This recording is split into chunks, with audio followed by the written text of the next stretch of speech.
à la haie et c'est du concours complet, l'épreuve reine, le cross. Parti tôt ce matin, Didier Séguret, sur lequel on fondait énormément d'espoir, 8e à l'issue de la première épreuve, celle du dressage. Et Didier, qui est avec nous, va nous expliquer un petit peu dans quel état se trouve son cheval et comment s'est passée l'épreuve intermédiaire, c'est-à-dire le steeple et les routiers. Ben, le steeple s'est très très bien passé, l'épreuve intermédiaire qui sont les routiers s'est très bien passé aussi. Jusque-là, pas de problème.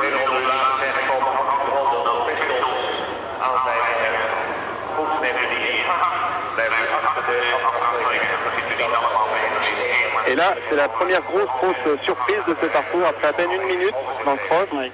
Alors qu'est-ce qui se passe dans le votre cheval tête? tourne mal, le cheval donc c'est une pointe, il fallait avoir une trajectoire très précise et dans son virage il se déporte, il arrive sur une partie qui est trop large et ne comprend pas, ne peut pas sauter donc et s'ensuit un refus.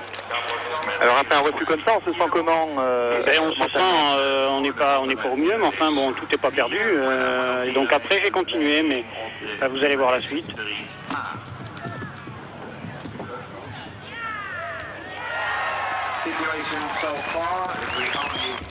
Alors est-ce que le facteur fatigue joue?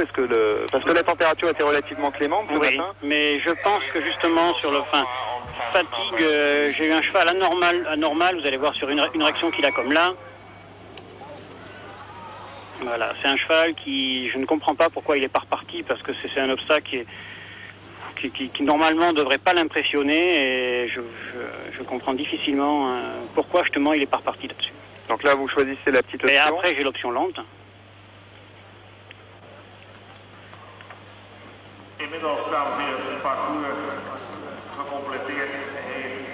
Donc là ça fait perte de temps. Oui, perte, disons que là après on court, c'est plus pour essayer de rentrer pour si le résultat peut avoir une importance par rapport à une équipe, mais sur un plan individuel on sait pertinemment on n'aura plus rien à voir au classement. Alors il y a la réaction sur le plan individuel et il y a aussi la réaction sur le plan collectif, c'est-à-dire qu'on se sent coupable pour l'équipe. Mais on se sent coupable tout autant qu'on fait de son mieux. Je pense qu'on n'a pas du tout à se sentir coupable. Par contre, on peut peut-être donner des informations aux autres, c'est ce que j'ai essayé de faire. Et là, on a vu très très brièvement Mary Thompson qui s'élance juste après vous dans ce cross. Mary Thompson, la sensation de l'épreuve de dressage, puisqu'elle avait remporté cette épreuve avec très très peu de points de pénalité, 42 points, qui lui donnait une avance assez confortable. Oui, et puis qui fait un cross aussi magnifique. Mais enfin, ceci dit, son cheval est rentré très fatigué et prend quand même 30 secondes. C'est un parcours quand même très long, peut-être plus difficile qu'on imaginait au départ. Et surtout le tracé, il y a beaucoup de virages et dans ces virages, les chevaux fatiguent parce qu'ils doivent changer de pied, on change de cadence et je pense que c'est ce qui...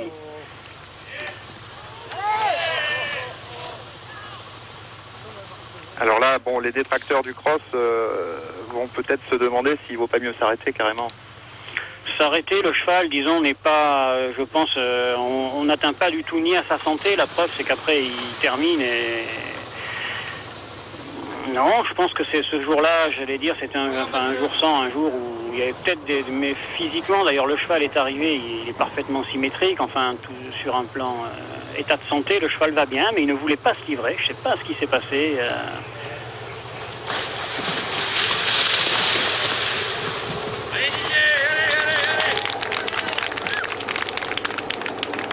Alors que là, on retrouve Mary Thompson sur King William.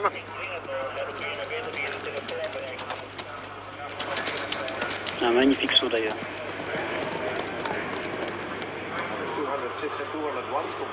Partir avec des dossards peu élevés, c'est-à-dire pratiquement parmi les tout premiers, c'est un handicap, vous n'avez pas d'informations? C'est un handicap sur un plan information, mais enfin, c'est pas, j'allais dire, par rapport aux problèmes que j'ai eus, ça n'a rien à voir, puisque les problèmes que j'ai eus sont... information ou pas, de toute façon, ça n'aurait rien changé, je pense. Et là, votre cheval a été sans doute l'un des seuls à passer comme ça ce troisième stère en posant mettant les pieds un peu dessus, ouais. J'étais un peu près et...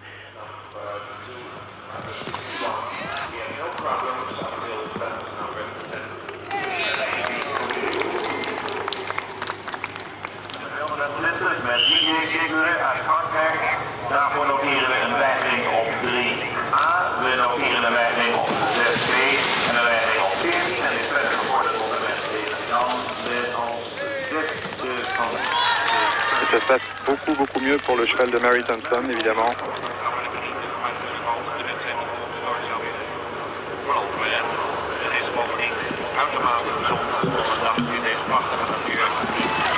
Sans problème sur le guet. Mais déjà beaucoup de retard là.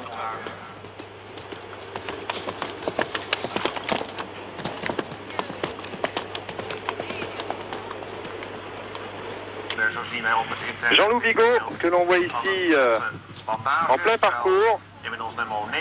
Bien meilleure surprise par rapport à Didier Séguré, puisque Jean-Loup, qui avait accumulé un peu de retard, même beaucoup à l'issue de l'épreuve de dressage, vous avez exécuté un parcours de cross absolument parfait. Presque un rêve, dirait-on. Oui, c'est vrai qu'il fait un très bon cross. Mais le dressage, en fait, j'ai fait la reprise que le cheval a fait tout le long de l'année, donc c'est pas vraiment une déception. Par contre, sur le cross, je sentais bien ce parcours et il correspondait assez bien à la façon de courir de mon cheval. C'était un parcours assez sinueux en début de parcours et mon cheval qui ne tire pas était assez facile à manier. Là, on voit la jeune Canadienne Edith Hobbs qui semble connaître quelques problèmes avec son cheval.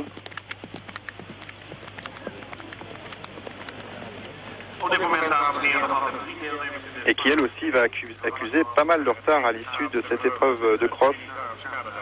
Apparemment le terrain a joué pas mal de tours dans les évaluations chronométriques. Surtout le tracé du parcours qui est un tracé très sinueux.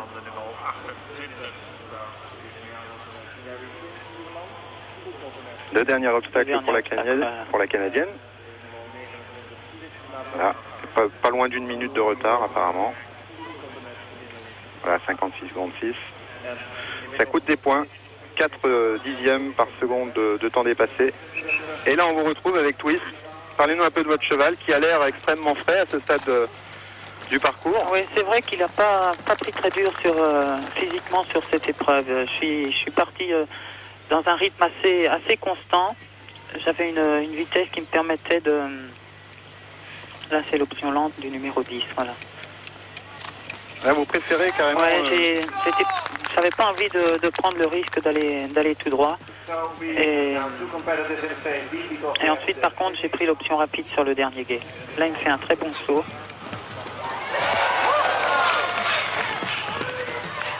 Donc c'est un cheval assez facile à monter puisqu'il a un très bon équilibre et ça me permet de toujours garder le même rythme. De ne pas avoir vraiment à ralentir et vraiment à accélérer. Vous voyez, là je garde un rythme assez constant jusqu'au bout. Il a l'air extrêmement courageux en tout cas. Il est très confiant en ce moment. Et là on vous a vu flatter le cheval, vous faites ça fréquemment? Oui, quand sur un bon passage comme ça. Ça c'est Christina Gifford, une Britannique, qui est seconde l'an dernier du championnat d'Europe.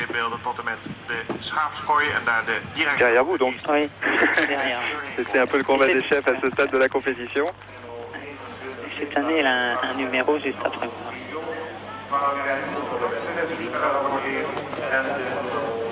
Beau passage aussi.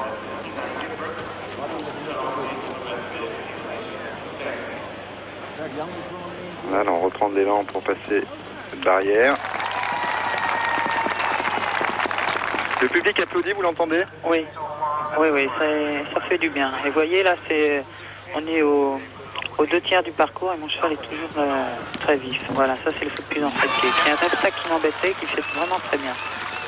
À partir de ce moment-là, j'ai commencé à y croire un petit peu et aller avec lui sur sa classe de galop. Globalement, il était mieux que l'an dernier au championnat d'Europe à Axel Schwanz. Mais c'est-à-dire que l'an dernier, j'étais un petit peu dans l'inconnu, alors que cette année, j'étais peut-être plus sûr de moi un petit peu. Et là, on voit qu'il regarde sa montre Prue Crib. Prue, c'est le diminutif de prudence. Ça, c'est la dernière combinaison du parcours, qui fait avec beaucoup de conviction, vous voyez. Ah oui, vraiment, là, Twist, il est. Et là, il reste en plus grande qu'un forme, obstacle et il continue vraiment à bien galoper. Il est arrivé dans une fraîcheur assez surprenante pour un... Et là, vous allez être l'un des rares, sinon le seul, à ce stade en tout cas de la compétition, Oui, on doit être deux à être deux dans le temps. dans le temps. idéal, oui. qui est quand même exceptionnel. Voilà. Cheval jusqu'au dernier obstacle, les oreilles dressées, attentif, extraordinaire. Voilà donc qui vous fait remonter de la 49e je à la crois, 6e oui. place. Ouais. Et là c'est la sensation un petit peu de ce cross,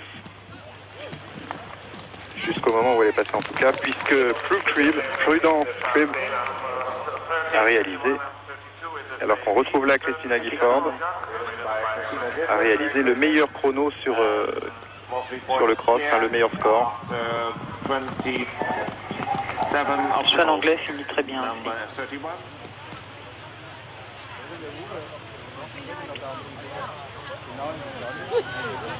Voilà. True Crib dans ses œuvres. La surprise donc jusqu'au dossard 32. 32 and 33, 31, Kurt Heinrich, Belgium, right. Voilà, merci Patrick. Fortune diverse donc pour l'instant pour les concurrents de l'équipe de France. Il faut dire que les épreuves ont commencé dès 7h du matin. Il s'agissait là en l'occurrence pour Séguret et Bigot d'enregistrement. On va retourner tout de suite en direct maintenant avec Patrick Naff, tout en sachant que cette équipe de France occupait avant l'épreuve de cross la 4e place par équipe et puis qu'on attend depuis 26 ans maintenant une médaille d'or. C'était aux Jeux Olympiques de Mexico avec Jean-Jacques Guyot. Est-ce qu'on est bien parti, Patrick? Est-ce que Patrick me reçoit ou pas? Je vous reçois, Patrick Montel, je vous reçois, et nous avons actuellement en piste sur le cross Jean Teller qui était deuxième ex-aequo de l'épreuve de dressage et qui est actuellement en piste et qui va attaquer là la dernière partie de ce cross, jusqu'à présent sans faute. Alors peut-être une chance encore pour un titre individuel. Par équipe c'est beaucoup plus compromis puisque les Anglais actuellement mènent la danse, notamment avec Mary Thompson. Et puis Jean-Loup Bigot est actuellement 5e ou 6e au classement provisoire. On a quelques doutes parce que l'informatique est un peu défectueuse, comme pas mal de choses ici apparemment. Mais en tout cas, on attend là l'arrivée de Jean Teller. Le voici. Non, c'est David Foster, l'Irlandais. Quelques petits problèmes de réalisation aussi, qui passe ce triple sans problème. Le cross, c'est la dernière partie de l'épreuve d'endurance qui comprend 2 parcours routiers et un steeple. Très très éprouvant au fil des passages, de plus en plus éprouvant surtout pour la dernière partie, paraît-il, du routier. Alors qu'ici nous retrouvons Karen Dixon qui s'apprête à partir.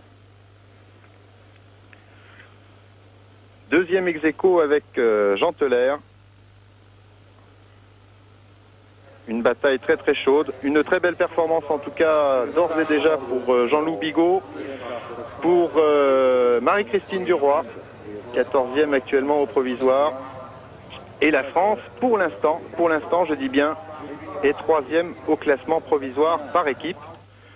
On peut donc espérer après la médaille ratée. Mais ça, c'était pas une surprise hier en dressage, par l'équipe de France de dressage qui termine 4e. On peut espérer, logiquement, une médaille française pour l'équipe de France de complet, ce qui serait un progrès pratiquement par rapport à la médaille d'argent de l'année dernière au championnat d'Europe. Alors que là, Karen Dixon vient de partir et qu'on attend toujours quelques images de Jean Teller, j'espère qu'on va le voir. Je suis un petit peu inquiet parce qu'il a disparu de l'antenne pour l'instant.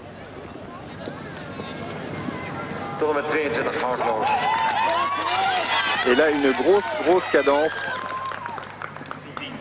pour la Britannique. Qui monte Get Smart, qui cette année a remporté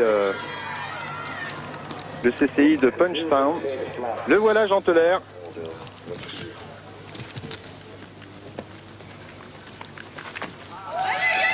Beau passage. Et évidemment toute l'équipe de France est très très attentive au parcours du Français, alors que là nous suivons en parallèle et Jean Teller et Karen Dixon. Médaille d'argent par équipe à Stockholm il y a 4 ans.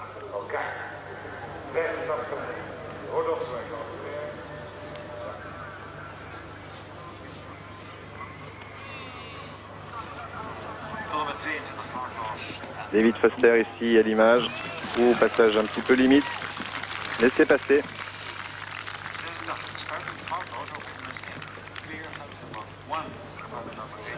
7 km de long.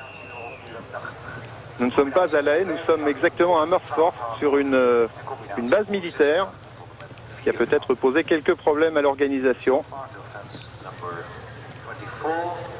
Puisque c'est un site, paraît-il, très secret, très fermé, avec un parcours très joli et un très très beau passage de Seguet par Jean Teller. Jusque-là, c'est parfait.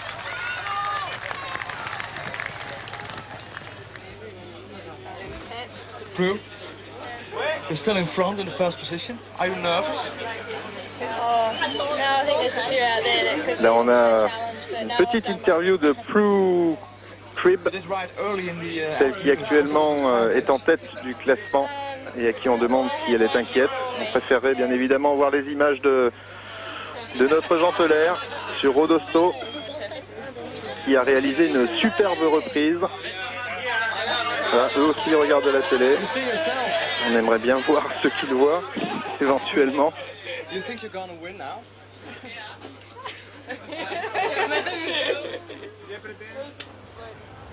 L'Australie qui avait damé le pion aux derniers Jeux Olympiques à la Nouvelle-Zélande. Nouvelle-Zélande bien malchanceuse. Alors qu'on voit ici Karen Dixon. Jean Teller clear so far to fence number 17. Karen Dixon clear so far. Et si Karen Dixon et Jean Teller réalisent des parcours sans faute, c'est-à-dire moins de 13 minutes sur ce cross, eh bien nous aurons un final fantastique demain pour l'ultime épreuve, celle du saut d'obstacle qui déterminera les vainqueurs.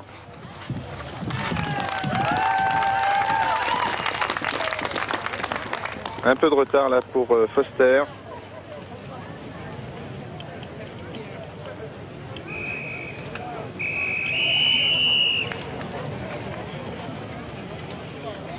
Il fait assez chaud ici à Amersfoort, aux alentours de 30 degrés.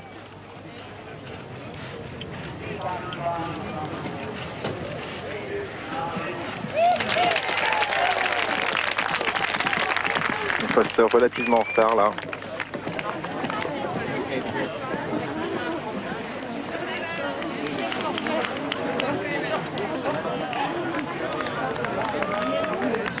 Et vous le voyez, il accumule des secondes. Il a dépassé la minute de retard là. Il va aborder le dernier obstacle. Et voilà le dernier obstacle. Et ensuite nous aurons droit à un duel, à un mano à mano entre... ou un sabot à sabot entre Jean Teller et Karen Dixon. Ils vont tenter de détrôner Prue Cribb, australienne. Prue, c'est le diminutif de prudence. Le voilà, Jean. Apparemment une belle cadence. Toujours dans le coup.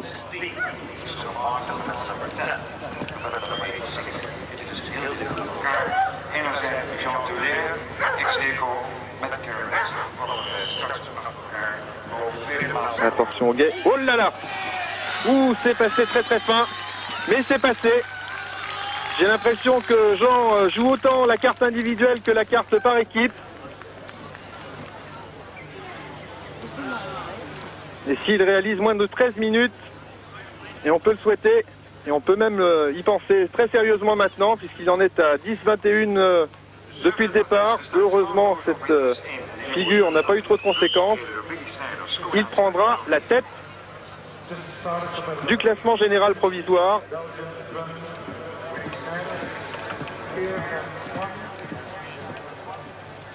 Et il y a actuellement 3 secondes d'écart entre Jean Teller et Karen Dixon.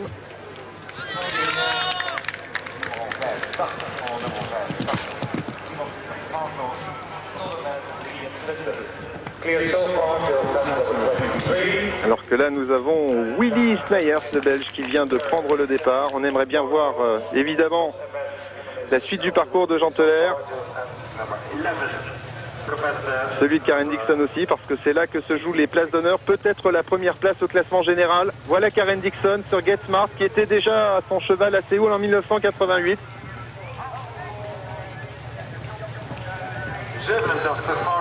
Les Anglais qui font un véritable festival ici.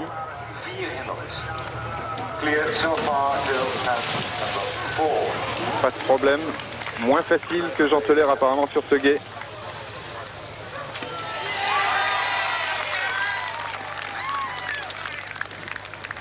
Les Britanniques peuvent prétendre à la fois une médaille d'or individuelle, une médaille d'or par équipe qui semble quasiment acquise d'ores et déjà. Il ne faut jurer de rien, une catastrophe est toujours possible dans l'ultime épreuve en saut d'obstacle. Mais tout de même, là c'est très bien engagé pour l'équipe de Grande-Bretagne.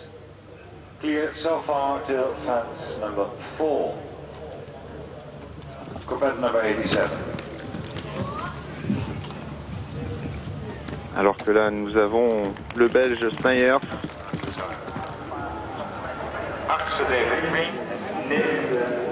Sur l'obstacle qui a été fatal au détenteur du titre mondial Blythe tout à l'heure.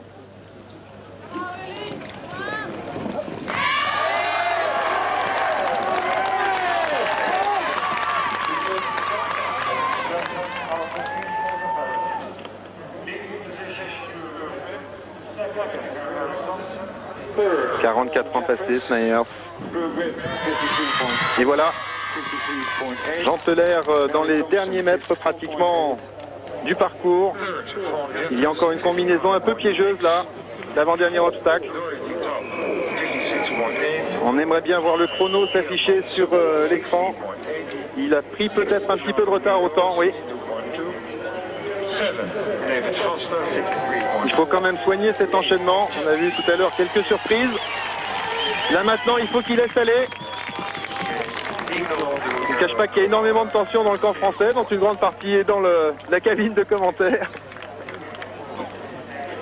Et je vous rappelle que chaque seconde de temps dépassé équivaut à 0,4 points de pénalité. C'est un petit peu compliqué, mais les calculs seront vite faits. Voilà, il en termine, Jean. Va-t-il prendre la tête? Ça va être un petit peu juste. Et il faudra de toute façon, et la course n'en gardera que plus de suspense, attendre demain.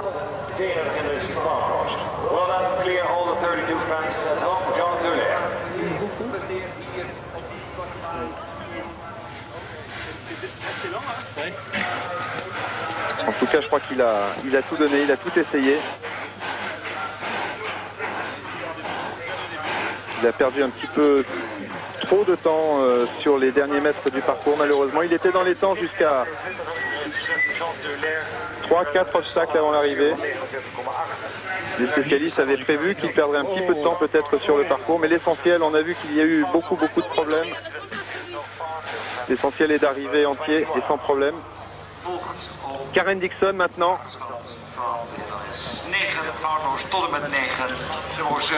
Ouh là là, passage très acrobatique, elle aussi elle attaque. Et là, bien que la médaille d'or par équipe soit quasiment assurée pour les Britanniques, Karen Dixon a peut-être des consignes pour attaquer sur le plan individuel, très vraisemblablement, alors que Jean devait à la fois récupérer une défaillance de Jean-Louis Bigot, vous l'avez vu tout à l'heure. Pas de Jean-Louis Bigot, de Didier Séguré, pardon, et conforter aussi la 3e place provisoire de l'équipe de France. C'est pas tout à fait la même stratégie.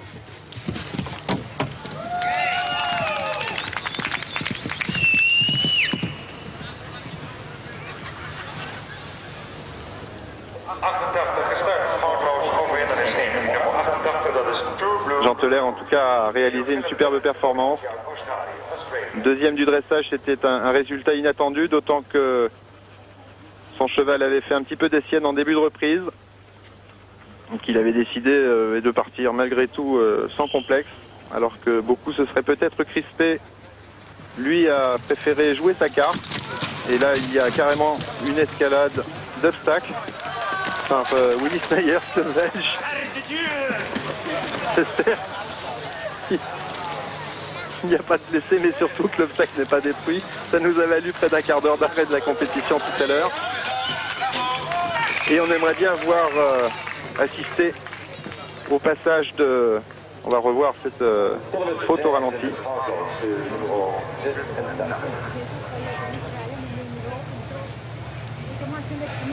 Ouh, ça a été très très juste.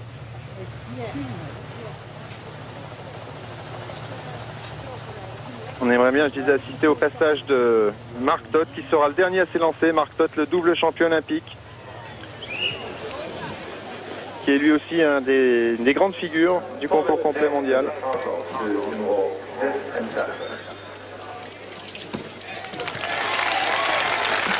Et on voit là que Karen Dixon joue vraiment la carte individuelle.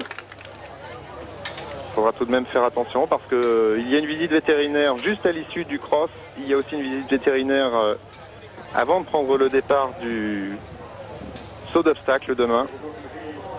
Il y a parfois des surprises, pas toujours très heureuses dans ce domaine. Des chevaux trop fatigués.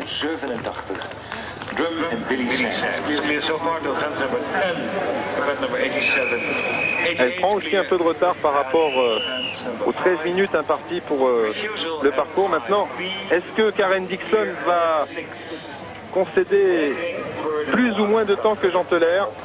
Elle aurait essayé en tout cas d'être plus rapide que lui.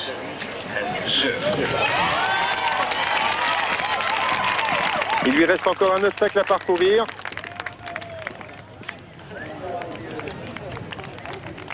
Elle donne le maximum. Ça va être très très très juste. Elle devrait cependant réussir à prendre un tout petit peu d'avance.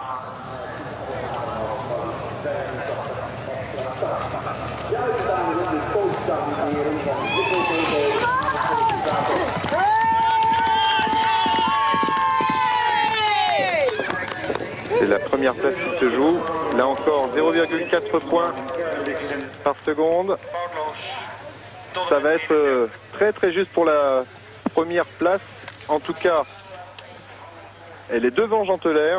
Et demain, nous aurons un concours de saut d'obstacles absolument passionnant et fabuleux parce que nous avons moins d'une barre entre les 5 ou 6 premiers concurrents, ce qui est extraordinaire. Je ne sais pas si on a souvent vu un écart aussi petit entre les 5 ou 6 premiers à la veille du saut d'obstacle. Et là, apparemment, le cheval a quand même beaucoup donné. Alors, ce que je vous propose, c'est de voir que le concours complet est un sport tout de même assez périlleux, voire dangereux. On va vous en donner deux petits exemples très très courts, avec deux concurrents qui se sont élancés avant Karen Dixon et Jean Teller. Il s'agit de Nicholson, le néo-zélandais, et de Bodenmüller, le Suisse. Karen, satisfied?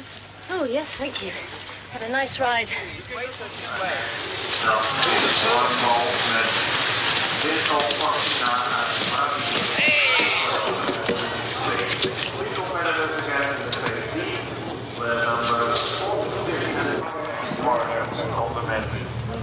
En we noteren daarvoor een weigering op 91.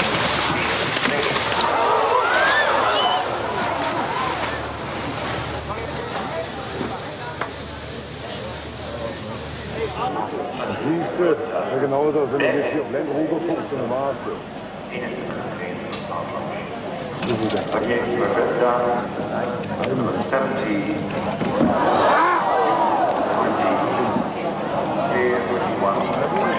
La sensation sur ce cross du concours complet des championnats du monde, le tenant du titre, Blythe Tate, à terre et surtout son cheval à terre.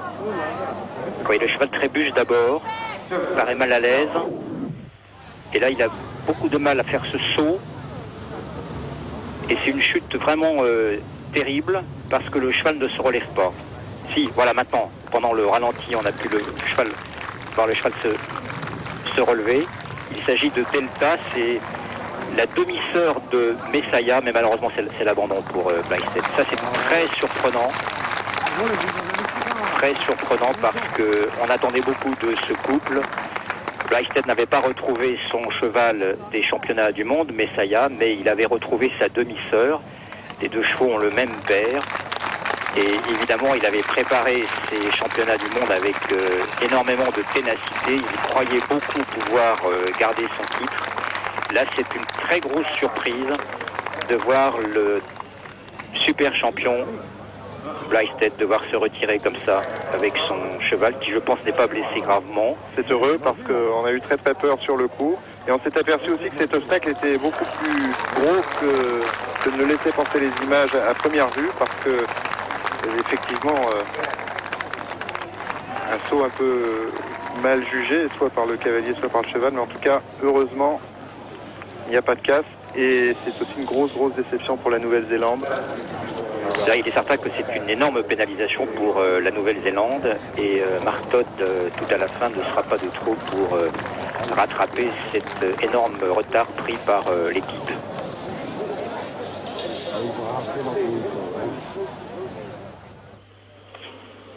Voilà, on se retrouve maintenant avec, sur le même obstacle d'ailleurs que Blystedt, avec Astore del Ulcellaia et Ferdinand Acerbi sur son dos, un Italien qui conduit aussi pour le classement par équipe, mais malheureusement l'Italie a été beaucoup moins chanceuse que la Grande-Bretagne par exemple. Et Acerbi ne s'est classé que 75e à l'issue du dressage. Alors que là nous retrouvons Dutton, Philip Dutton, l'Australien. Les Australiens qui auront tenté jusqu'au bout de prendre la tête de ce concours complet.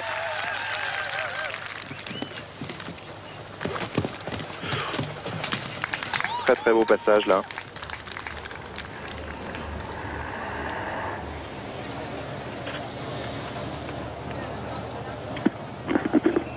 Et maintenant, c'est Anna Herrmann qui va s'élancer sur ce tour. Anna Herrmann qui est une cavalière suédoise émérite, qui monte Mr. Punch, qui est son cheval maintenant qu'elle a depuis au moins 2 ans.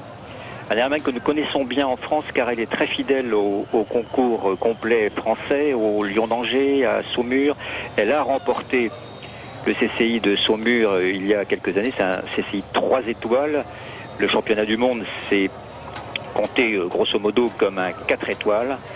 Et c'est vraiment un pilier de l'équipe suédoise. Elle est installée en Grande-Bretagne maintenant, où elle entraîne tous ses chevaux. Elle a fait cet exil volontairement. C'est d'ailleurs le même enjeu, le même pari qu'ont fait les cavaliers néo-zélandais, certains cavaliers australiens également, venir s'installer en Grande-Bretagne, qui est vraiment la patrie du concours complet, bien que cette discipline soit née en France au début du siècle.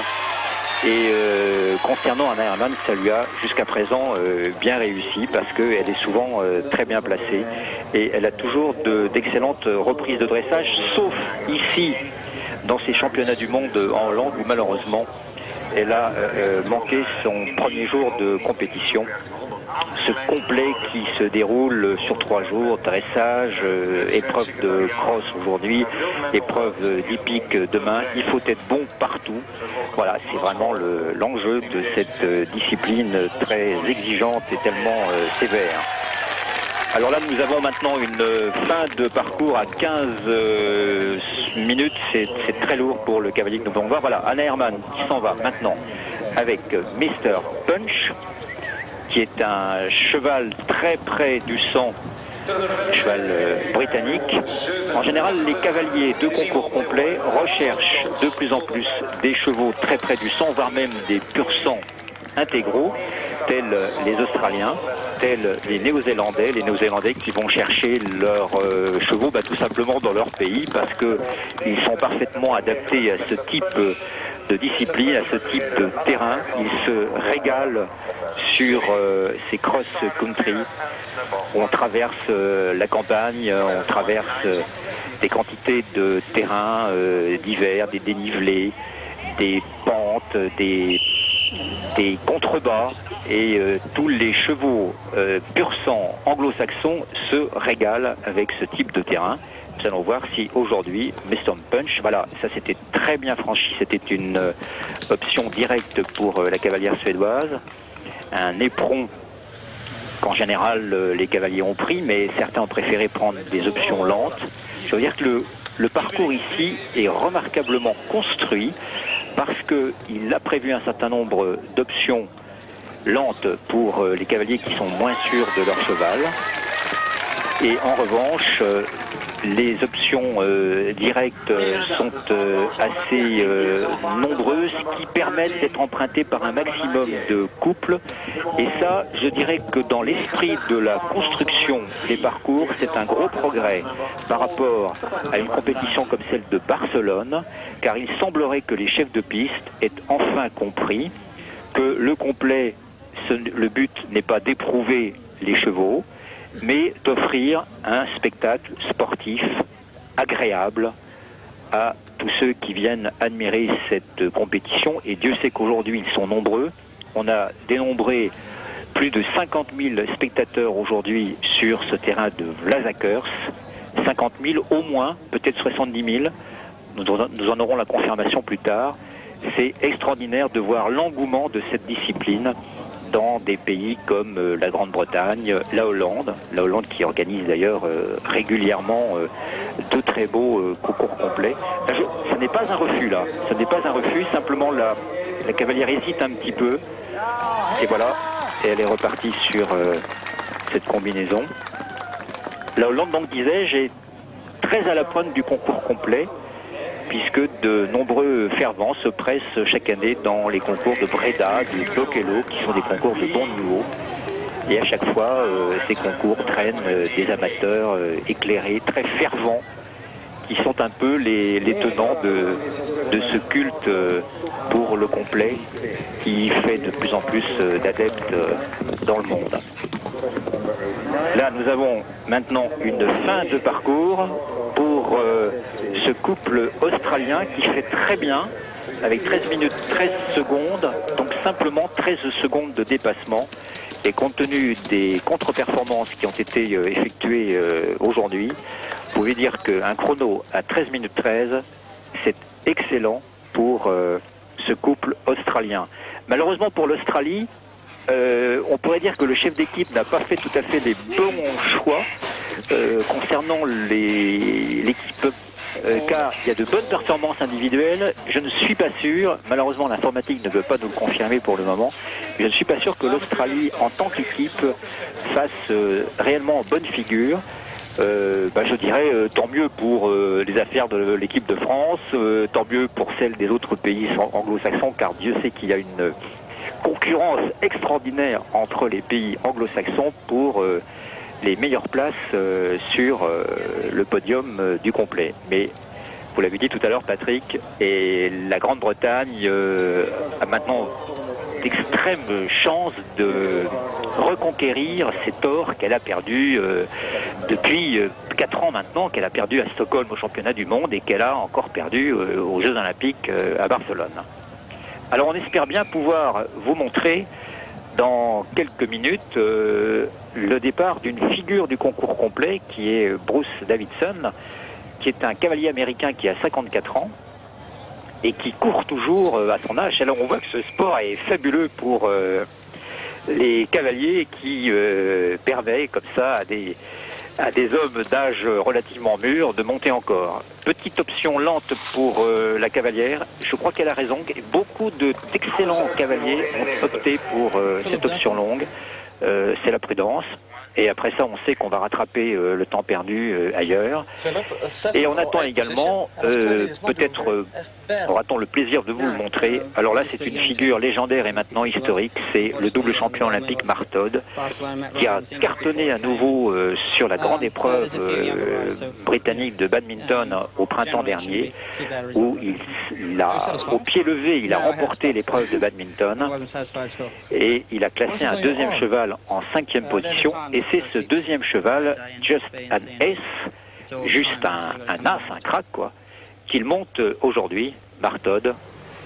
Et c'est une figure qui est vraiment appréciée, presque adulée de l'ensemble des cavaliers de concours complet. Et voilà à nouveau Anna Hermann qui s'est bien tirée de cette voie directe dans ce très joli obstacle qui évoque le folklore hollandais. l'histoire d'Hans et Greta. Peut-être que cela dira quelque chose aux petits-enfants de France, car le folklore hollandais est souvent traduit. Et voilà, nous avons un exemple sous les yeux. Ça, c'est la bergerie qui est bien filmée, là, dans cette réalisation parfois contestable. Mais ici, c'est une vue très agréable que nous offre le réalisateur hollandais, avec ce cavalier allemand Dossard 91, monsieur Peter Thomsen, qui monte un cheval d'origine britannique, White Girl. Le gué, l'obstacle numéro 14, qui a été fatal à un nombre incroyable de couples. Nous avons vu il y a peu de temps la jeune cavalière d'origine hollandaise, d'origine britannique, voulais-je dire, maintenant hollandaise, Mandy Stiep, qui a chuté très sérieusement dans le gué. Et voilà, Anna Herrmann qui aborde cette combinaison. Il faut monter avec beaucoup de sûreté. Et voilà, Anna Herrmann, victime de l'éperon du gué, comme tant d'autres cavaliers. Fort heureusement pour elle, elle n'a pas chuté. Elle a bien repris son cheval en main, mais malheureusement, elle est contrainte à une option extrêmement longue, je dirais même interminable, et qui va lourdement la pénaliser, très lourdement.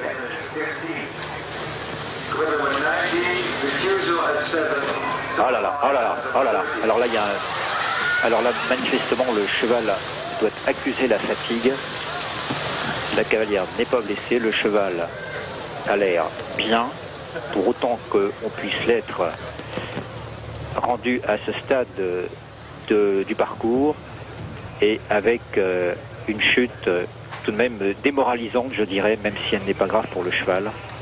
Ce qui se passe d'après les cavaliers qui ont suivi la compétition cet après-midi après être montés, je parle des cavaliers français, Marie-Christine Duroy en particulier, qui a noté que précédemment, vous savez que les chevaux, avant de se présenter sur ce cross,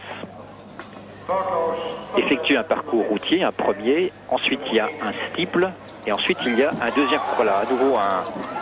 Voilà. Vous savez, c'est très caractéristique de la fatigue trop lourde, à mon sens, qui frappe un certain nombre de chevaux. Et pourquoi cela se produit particulièrement maintenant, c'est là où je voulais en venir dans mon explication, c'est que le deuxième routier, qui est censé offrir aux chevaux une récupération, c'était un retour en arrière en fait, oui, c'était un retour en arrière pendant que nous voyons la cavalière suédoise. Eh bien, le deuxième parcours routier est devenu maintenant, au bout d'un certain nombre de passages des chevaux, très sablonneux.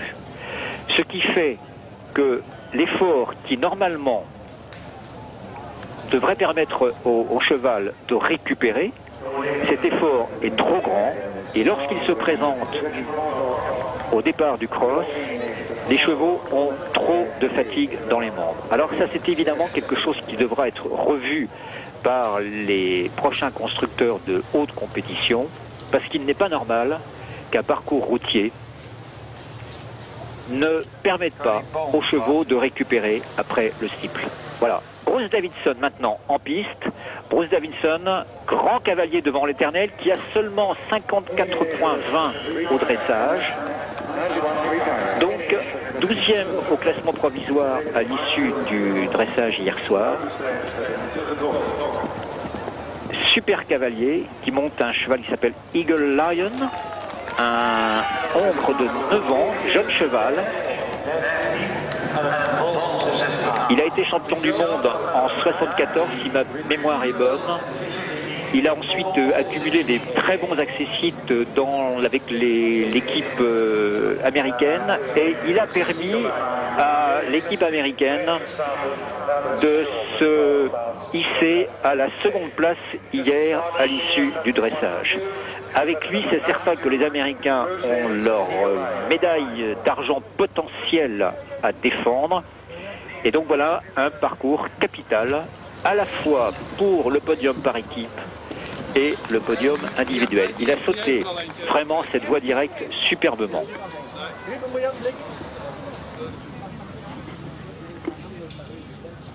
La bergerie, la bergerie. Ah, Anna Herman, vous voyez, oui, la cavalière, malheureusement, avec les 2 chutes qu'elle a eues, a subi le verdict impitoyable du règlement, c'est l'élimination en bonne et due forme. Alors, Bruce Davidson, qu'est-ce qu'il nous fait sur la bergerie?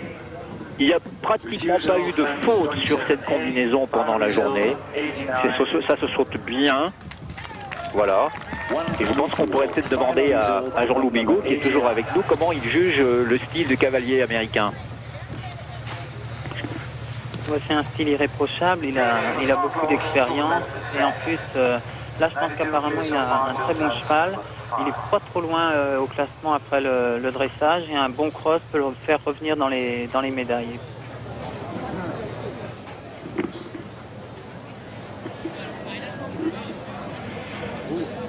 Un Américain qui a réalisé une très très belle performance au cours de cette saison. 4e concours complet international de badminton.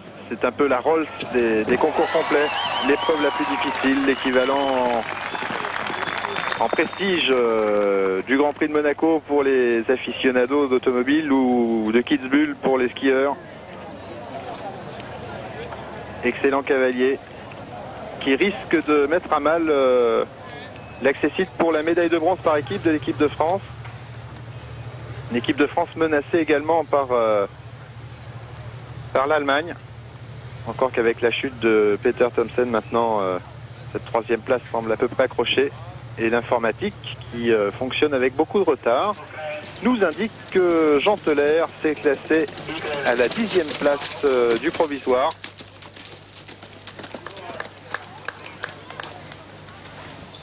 Jean-Loup Bigot est donc le meilleur français, 6e à l'issue de ce cross, avec tout de même la satisfaction de l'avoir remporté, d'avoir réalisé la plus belle performance sur ce parcours.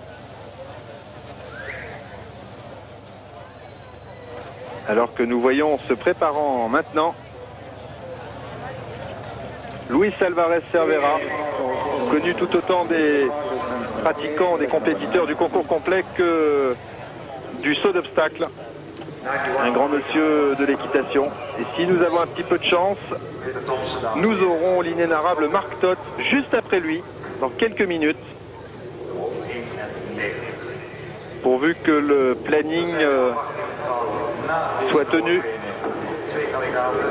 Et nous aurons la chance de voir ce fabuleux compétiteur.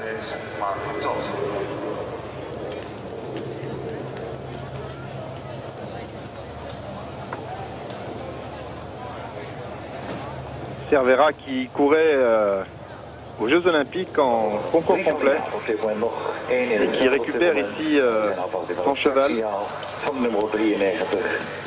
avec lequel il avait disputé les Jeux Olympiques de 1992, alors que nous retrouvons là l'Américain Davidson qui réalise pour l'instant un chrono qui est tout à fait dans la norme.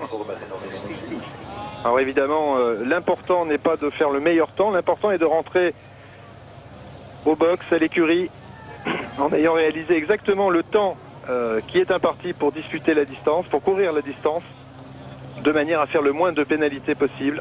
7410 mètres, cela équivaut à 570 mètres par minute, ou si vous préférez, 34,2 km/h. Et Luis Cervera s'élance maintenant sur ce parcours qui a tout de même provoqué pas mal de surprises chez certains des très grands favoris, Blythe notamment. Il monte un petit peu à la jockey avec les genoux un peu raides.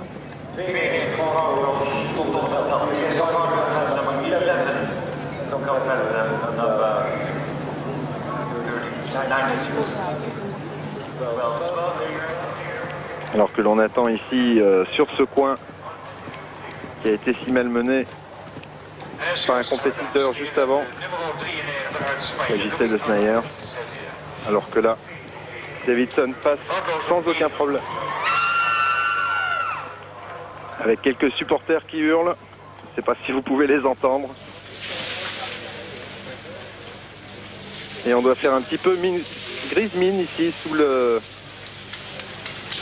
sous sous la tente de l'équipe de Nouvelle-Zélande, celui qui se prépare de dos avec le numéro 94. C'est bien sûr Mark Todd, immense monsieur, autant par la taille que par la classe. Il est très très grand, Mark Todd. Et il a réalisé réellement des exploits qui sont uniques dans l'histoire de l'équitation. Plaçant 2 chevaux dans les 5 premiers à badminton justement. Remportant l'épreuve avec Horton Point, un cheval dont il avait pris les rênes une journée avant le dressage. C'est extraordinaire, c'était un pari. Celui de faire plaisir à sa cavalière blessée dans l'incapacité de courir ce concours complet. Et là, beau passage de Gay. Ouf, j'ai parlé peut-être un peu vite de Davidson, l'américain. En revanche, il s'en sort beaucoup mieux.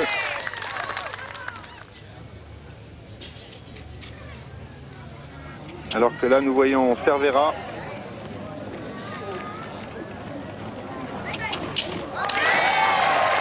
Sur un obstacle qui paraissait anodin et qui, au fil des heures, est devenu de plus en plus difficile à franchir pour certains chevaux. Probablement, cela est-il dû à la fatigue que ces chevaux ont éprouvé sur la dernière partie du routier. Censé en théorie faire redescendre le rythme cardiaque des chevaux avant le cross. Alors que nous suivons ici bien sûr avec beaucoup d'intérêt Mark Todd. Et encore une fois, rassurez-vous, cette mousse blanche, ce n'est pas de la transpiration, c'est simplement une pommade destinée à protéger le cheval en cas de heurt avec l'obstacle.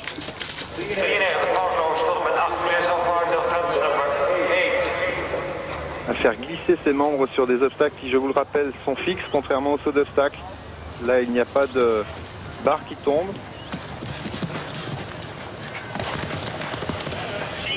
Très beau passage là de cette combinaison de Ster par l'américain Davidson.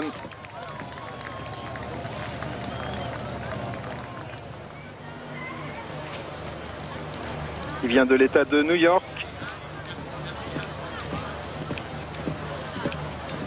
Et qui dans le passé était sorti major de sa promotion de préparation vétérinaire. Et apparemment, il mène bon train, l'américain. Il lui reste 4 minutes pour boucler le parcours, un peu moins de 4 minutes maintenant. Et ça se présente plutôt bien. Ça se présente très bien pour Bruce Davidson qui n'a donc à son débit que 54,20 au soir du dressage. Et ce qu'il faut savoir, c'est que s'il continue d'être bon, oh là là, alors ben, c'est fini. J'allais dire que s'il continuait d'être bon, eh bien il prenait la 2e place. Mais voilà, non, parce qu'il avait un super chrono, Davidson.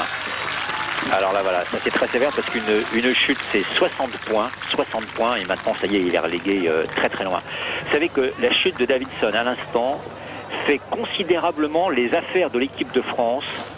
Je peux vous dire, peut-être que Jean-Loup qui n'est pas loin va me contredire, mais j'ai l'impression que la France, au soir du cross, prend une option sur la médaille d'argent, Jean-Loup. Elle prend une option sur la médaille d'argent. Malheureusement, l'informatique ne peut toujours pas nous le confirmer. Mais il faut qu'il y ait au moins 3 cavaliers bien placés dans les 12 ou 15 premiers, ce qui est le cas de la France, ce qui n'est pas le cas des autres équipes, mis à part celle de la Grande-Bretagne. Donc voilà, à confirmer, mais pour moi, à l'heure actuelle, la France se situe entre le bronze et l'argent au classement provisoire, tandis que Mark Todd a pris le départ. Et alors là, j'espère qu'on va se régaler. Je souhaite de tout mon cœur qu'il n'arrive rien à Mark Todd, parce que vraiment, c'est le grand cavalier actuellement du monde du complet. Il est admiré par l'ensemble de la classe des cavaliers de complet, de tous les spécialistes. C'est quelqu'un en plus de ça qui a un coefficient de sympathie extraordinaire. Alors, je ne vous dis pas, la performance qu'il a réalisée au mois de mai à badminton, ça a encore remonté ses actions parce que malheureusement, depuis sa dernière victoire aux Jeux Olympiques de Séoul, Mark Todd avait été malchanceux. Il avait chuté il y a 4 ans dans le quai de Stockholm. Il avait tout de même permis à son équipe d'être médaille d'or. Mais il avait eu des ennuis donc sur ce quai et il ne pouvait plus prétendre à un classement individuel. Même déboire aux Jeux Olympiques de Barcelone. Et là, c'est certain que si Marc pouvait reprendre de l'allant dans ce cross, ce serait avec grand plaisir qu'on le verrait se hisser s'il était sans faute dans le temps. Lui aussi, option pour la 2e place. Au classement provisoire, car nous ne dirons jamais assez que le complet se déroule sur 3 jours et que le 3e jour, il y a encore le concours hippique où tout se joue sur des barres, des barbettes, pourrait-on dire, de rien, des 5 points par-ci, 5 points par-là, et qui peuvent jusqu'au dernier moment bousculer complètement la hiérarchie. En tout cas, Mark Todd, que nous n'aurons probablement pas le plaisir de voir jusqu'au bout de son parcours, a l'air très très bien parti, comme à son habitude. Il gère très très bien son parcours.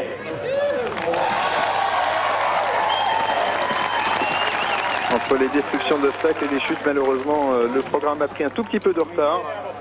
Et en tout cas, on se régale, nous, à Amersfoort, sur cette fameuse base aérienne, avec ce cross très spectaculaire, qui n'a malheureusement pas porté bonheur à Davidson, qui en termine ici. Il lui reste un obstacle, il va dépasser un tout petit peu le chrono qui lui était imparti, ce qui constitue tout de même une relative performance parce qu'il a quand même beaucoup perdu de temps sur la chute.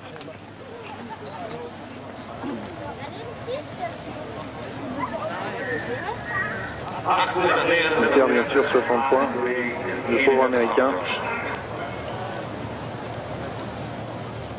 Il franchit ici son dernier obstacle et en piste ne reste plus que la superstar du concours complet, Mark Todd. Nouvelle-Zélande, le phénomène.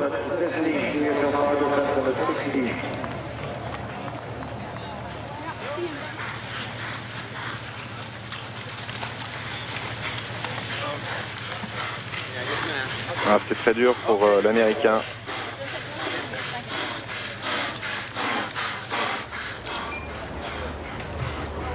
Donc on revoit ici la faute. Il laisse traîner un petit peu les postérieurs sur la première barre. C'est apparemment ce qui crée son déséquilibre là sur la bord du gué.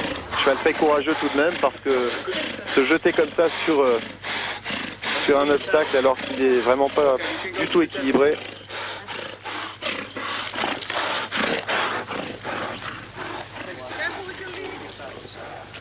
Toujours l'examen vétérinaire immédiatement après l'effort.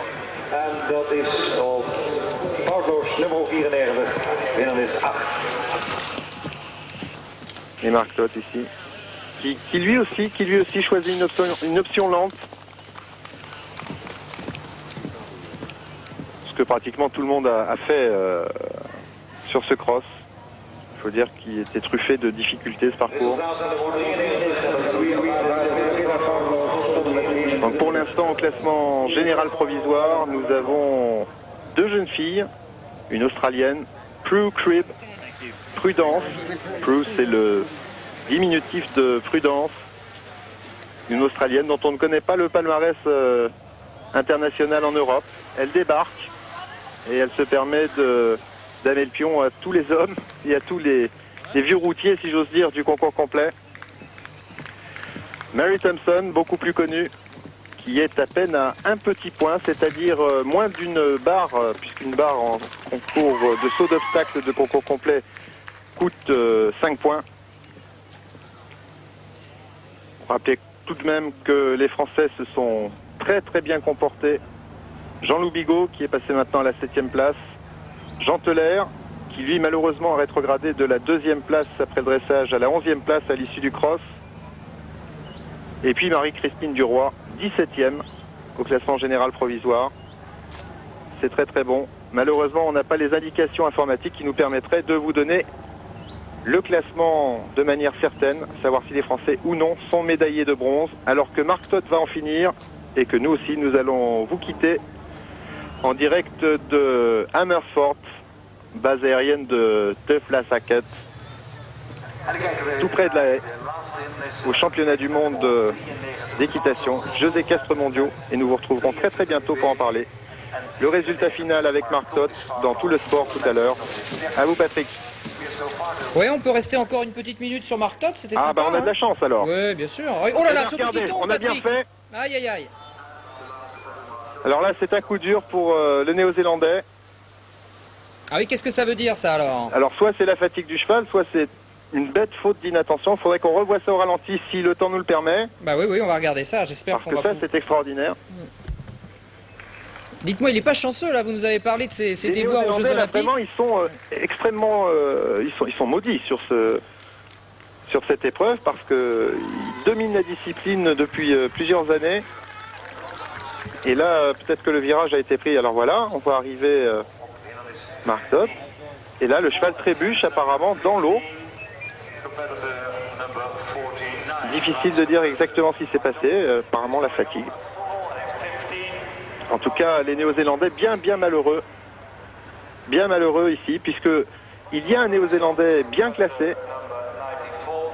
Il est troisième, mais malheureusement, celui-ci, il courait à titre individuel et non pas pour le classement par équipe. De toute façon, ça n'aurait pas changé grand-chose. Et ici, nous voyons Luis Alvarez Cervera qui termine. Quant à lui, Marc Todt va continuer son parcours. Et vous le voyez, beaucoup plus calmement. Bah Patrick, on a peut-être vu l'essentiel finalement, c'est la petite déconvenue sur la fin de la grande star du concours complet Marc Todt. On retrouve donc de toute façon pour tous les résultats dans tout le sport, puisque l'ordinateur sera réparé d'ici là. On l'espère, ainsi que nos micros, nos casques, la réalisation. Mais le téléphone était excellent. Et puis revenez-nous vite parce que vous êtes dans le stade 2 demain. Hein. Tout à fait. À demain Patrick. On aura le résultat complet demain. À demain Patrick, et merci aussi à Laurent Després pour ce concours complet qui est vraiment l'épreuve reine de l'équitation. On aura l'occasion de suivre bien sûr jusqu'à leur fin ces Jeux mondiaux d'équitation. Ce sera encore la semaine prochaine. J'ai un petit télégramme avant de...